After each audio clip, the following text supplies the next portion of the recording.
Jesus. It does. Okay, if you didn't do the shapewear yesterday, you'll do that to your best score. Today is going to be about Nicaragua, and you're going to have a chart. I'm going to start in pieces and go around. You're going to be drawing arrows. I'll be writing some stuff on the board, but there is a key for this part in the slides, but I'm going to start with this side first because there's kind of some background information because it's going to be a little messy. Okay, here's the setup. It's 1980s. The Cold War is still going on. The U.S. is obsessed with communism and stamping it out wherever we can. We were afraid that another country would become communist and we'd lose it like we did Cuba because they did become communist and they are still today. We were also afraid that the Soviets were going to have ships in the Caribbean and that was too close to us because remember we almost shot each other with nuclear weapons in the 60s. So we were hiding explosives in the harbors of places around Latin America in case we needed to blow something up on the fly. So we were kind of armed and prepared. We were already successful at changing the government from communist to not communist in several countries. Indonesia, Guatemala, and I skipped Brazil and Argentina for time. But we were successful in those. So we were emboldened to keep doing so. Now, this family is on the bottom left corner of your paper. Okay, so we have the Samosas.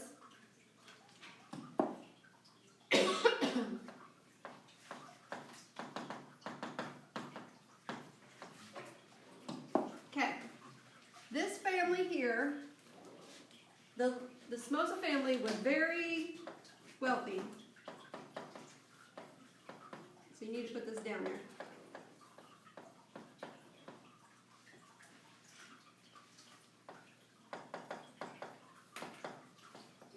Wealthy, powerful dictators.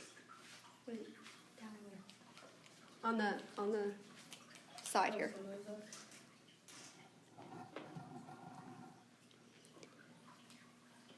Okay, the Samosa family, this guy's the top dad, and then these are his two sons that eventually got into control. And the top guy had gotten the job because he kind of told somebody from the government who was there before him, they were going to have some peace talks, work some stuff out, and then he kills him and takes his job. And then he hands off to the sons later on down the line. So there was a big family, lots of money involved, and they had made enemies because they were getting money illegally. They were taking corporate bribes. They owned a lot of businesses and wouldn't let anybody else have those same kinds of businesses. They were also taking land for themselves. And then when foreign aid would come in, because Nicaragua was a pretty poor country, they were taking some of it off the top for themselves. So they had not made a lot of friends this way. So then comes along a group who wants to take out the Samosas, which are the Sandinistas over here. Armed people. They were socialists.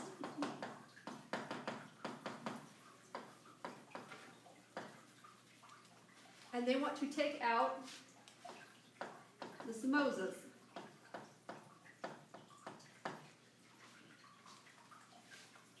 And because they were socialists, and that it means, the government kind of provides some basic stuff because they were mad that the government was taking all the stuff before, this catches the attention of the U.S.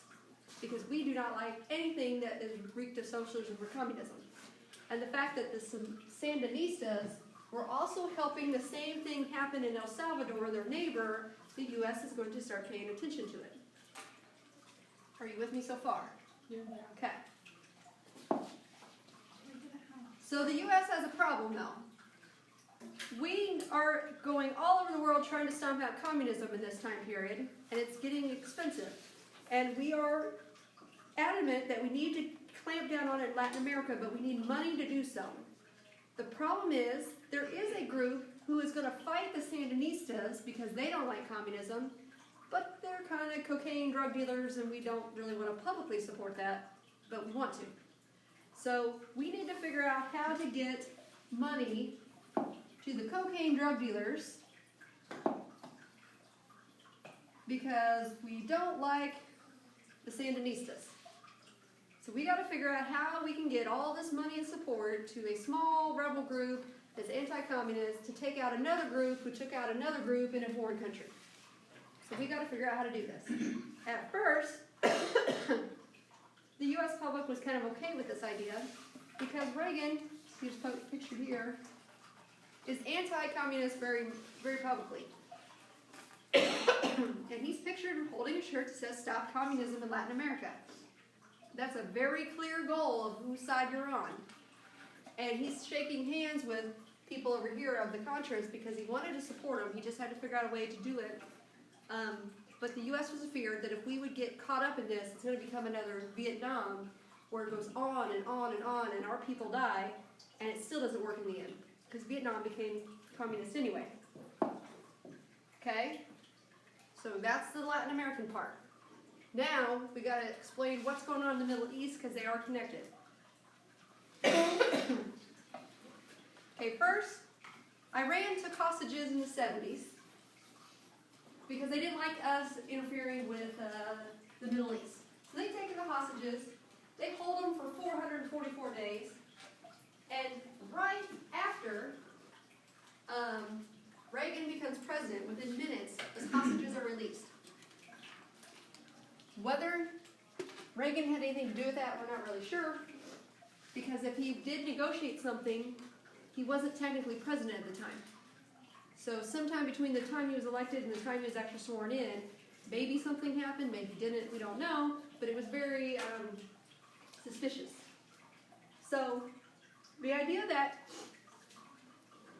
there are hostages and they get released, along comes Hezbollah. So on your chart, you have a box that says Hezbollah.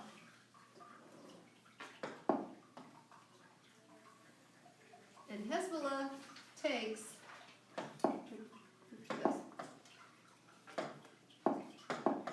Hezbollah took hostages from the U.S. during the 80s. So write that next to the box. Hezbollah is a Muslim terrorist group in Lebanon. And Lebanon was having a civil war, and they wanted to take some of our hostages because they were mad that we were interfering in the Middle East again. So they wanted to prove a point. But Hezbollah looks up to Iran because Iran has had a Muslim revolution and has made the country change back to a kind of a strict Muslim format. So Hezbollah looks up to Iran like a big brother. So Iran took U.S. hostages? Yeah, 1985, Hezbollah has hostages. We want the hostages back, but the U.S. mentality is that we don't negotiate with terrorists and we don't pay ransom for hostages because that would encourage other, hostage-taking stuff. So we don't want to encourage that. But we do want these people back. And we also need money for those cocaine drug dealer Contras in Latin America because we got to get rid of the commies. So we have this very complicated thing going on here. We needed to figure out how we could get the hostages back and get money and figure out how to do it quietly. So here's the U.S. problem. We have a rule that we don't pay for hostages. We also are not supposed to help foreign countries change their governments because that kind of looks bad. We're not going to negotiate with terrorists. We're not supposed to give them money. But we got to do something because we need money to support these people in Latin America. And the U.S. Congress had made this rule to try to stop that from happening, but this is the one that kind of got stuck. The Bolin Amendment came in '84 saying we are not going to give money to the Nicaraguans to overthrow their government. We don't want to do that because it looked bad. We had tried to do this multiple times, it had failed, sometimes it had worked, but we didn't want to see as us taking out a foreign country's government because we didn't like it. So we tried to figure out how can we do this secretly. And so this video is broken up into 3 parts about what I just said, and the next part to kind of summarize it, because I know this is confusing. It was one of America's most notorious presidential scandals that almost cost Ronald Reagan his presidency. The Iran-Contra affair.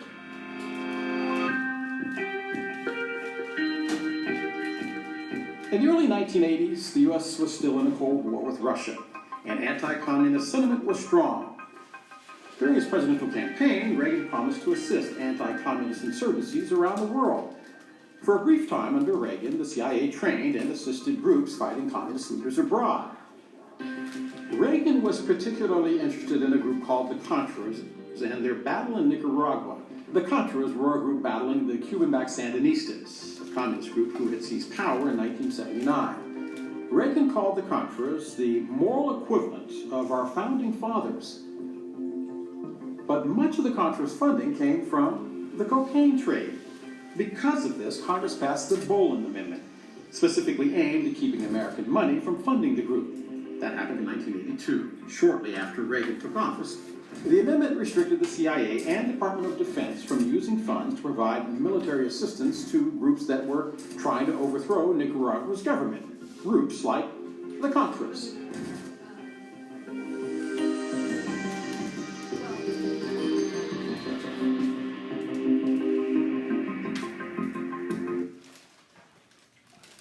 Okay, so we want money for the drug dealers in Nicaragua to overthrow the commies that we don't want in charge, who've overthrown somebody else. And we want our hostages out of Lebanon, and we need to figure out how to get them and have Iran kind of sweeten the deal.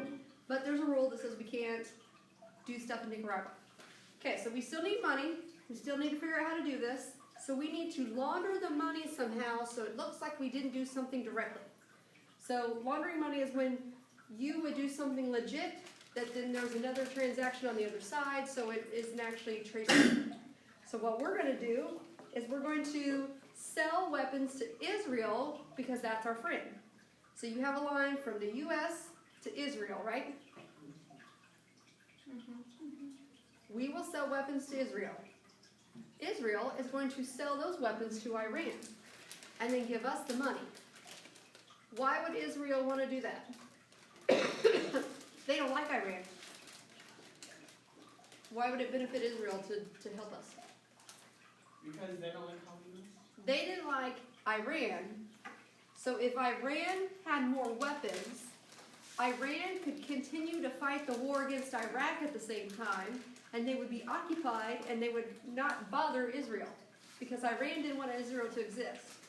So if Israel can just keep Iran occupied with more weapons, then they buy themselves some time. So Israel was willing to do this. Does Iran still want to be Yeah, they don't like us. This didn't stop Reagan. The president told his national security advisor, Robert McFarlane, to help the Contras anyway, regardless of the cost. McFarlane found opportunity in Iran.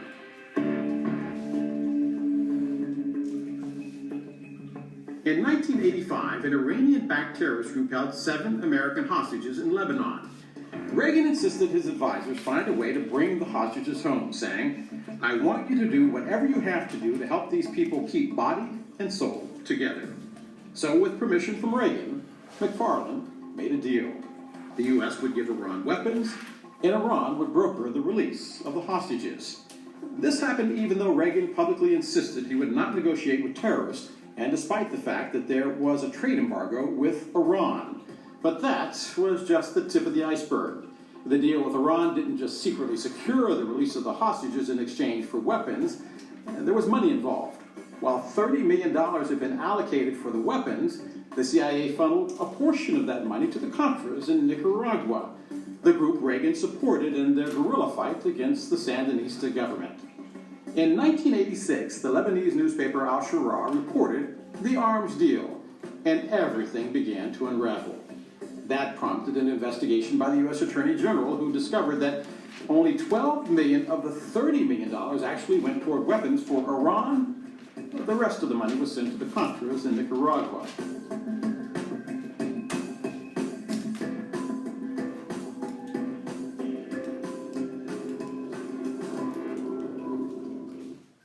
So now we know that there was money exchanged. Of course, this was not public at the time. Money's been exchanged. We've gotten somebody else to do a broker a deal for us, and we're kind of going to get around because we were focused on the commies. Okay, so you have the U.S., you have Iran and Israel, We are going to send weapons to Israel, and they're going to buy them from us. Israel is willing to do this and going to give us money back because they're going to sell it to Iran. They are willing to sell to Iran, even though they don't like Iran, because giving them weapons helps prolong the war that's going on over there and helps them fight Saddam and Iraq at the same time. So Israel gets Iran occupied with something else so they don't have to deal with them. And we're friends with Israel, so they'll help us out. Iran is going to pay extra money for those weapons. And in exchange, they're going to tell Hezbollah to give back the hostages. And then we don't have to deal with each other at all. And that was the plan. So then, the money that we take from these very high weapon prices, we're going to send to the cocaine-dealing Contras in Latin America so they can fight the commies and take back over. Or at least that was the plan. So what happened? We had to deal with what was happening in the Middle East first, get our money, then go to Latin America, and then start funneling it down there, which violated all kinds of rules, but we were doing it quietly. But a newspaper in the Middle East reported that the arms were being sold, so weapons for hostages became a term, and it kind of blows the lid open on some of these things. Reagan was involved, but how much, we may never know. He claimed publicly that he was not selling weapons to hostages, and he was not negotiating with terrorists, but the government of the U.S. was still doing those things on the back door. He did not actually get in specific trouble. I mean, he got blamed, and there was a lot of hearings and TV coverages, and became a circus of a scandal. But the lower level people in the government, who were still very high up, at least half a dozen of them were convicted of being guilty. And this guy here, Oliver North, went on national television and said, I did all these things. And Reagan told me to do it, and he knew about it the whole time. The problem was, Reagan was saying he wasn't doing these things, or he doesn't recall, or whatever, and that may be true, because at the time, he was developing Alzheimer's, and we didn't know it. So he was starting to have some brain issues where your memory starts to go, but we just didn't know. So when he says, I don't recall, I don't remember doing this, that may be truthful, or at least he thinks it's truthful, because he may not remember doing any of these things. Or he really wasn't involved and didn't know, which is just as bad, because that means he was wildly unaware of what was going on at very high levels of his government, and they were doing things without his permission, which also looks bad. His signature is on some stuff. So either somebody signed his name for him, or he didn't really read it, or he doesn't remember doing it and just supported it anyway. We'll never know. So the question for Reagan that you need to put by the U.S. is, what did he know? With a question mark. We don't know what he knew when. So near the U.S. box on your thing, what did he know and when? Because Alzheimer's was a factor at this point. Public didn't know. We don't know if Reagan was telling the truth when he said he wasn't involved, or that he doesn't remember. Yeah, so near the U.S. Right, Reagan, we don't know when.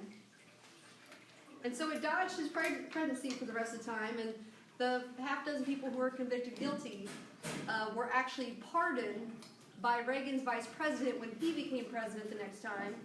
And all these people were still in high levels of government when the first Iraq war happened, and the second Iraq war, because they were all kind of, together in the government. So this has been a huge scandal for the U.S., and now the people are very adamant. They want to know what's going on in the government and where monies are going. Are we funneling money? Is there any more scandals like this?